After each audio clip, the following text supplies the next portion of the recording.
สวัสดีค่ะอนุยชุติประภานะคะวันนี้นะคะอนุยจะมาเล่าเรื่องที่ใกล้ตัวที่สุดเลยนะคะคือเมื่อ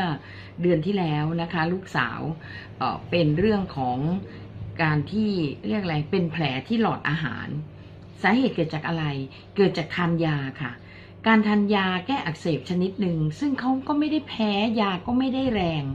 แต่ทานลงไปแล้วมันเป็นแคปซูลแล้วมันแตกก่อนที่จะถึงกระเพาะมันลงมาที่หลอดอาหารคือทานแล้วดื่มน้ำน้อยหมอสันนิษฐานนะคะอาจจะนอนทันทีหรือนอนเร็วเกินไปเมื่อมันมาแตกอยู่ที่หลอดอาหารในขณะที่เรานอนมันกัดซะหลอดอาหารเวอะฟะเลยนะคะอาการก็คือกลืนน้ำลายก็เจ็บกลืนน้ำก็เจ็บหายใจก็เจ็บหน้าอกหมดเลยนะคะไปหาหมอก็ส่องกล้องเข้าไปดูก็ไปเห็นแผลเยอะมากมายนะคะก็ต้องนอนโรงพยาบาลกันทีเดียวแล้วก็กินยาแก้อักเสบยังกินอะไรกันต่อหมอบอกอีกนานเลยกว่าจะหายนะคะ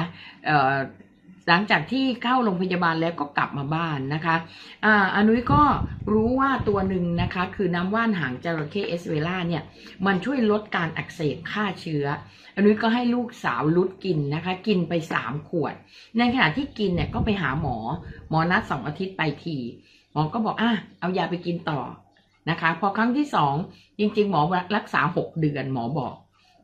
พอไปครั้งที่2ก็เสียเงินอีกนะคะเสียเงินเพิ่มปรากฏว่าครั้งที่2หมอบอกแผลดีแล้วนี่คือดูแล้วหายใจปกติเขาก็วัดโน่นวัดนี่อนุให้กินอันนี้ค่ะน้ำว่านคู่กับยาหมอเพราะฉะนั้นตัวน้ำว่านหางจระเข้ประทับใจเขามากนะคะก่อนที่เขาจะมาเล่าอนุมาเล่าให้ก่อนแล้วกันว่าน้ำว่านหางจระเข้ช่วยลดการอักเสบแผลภายในทั้งหมด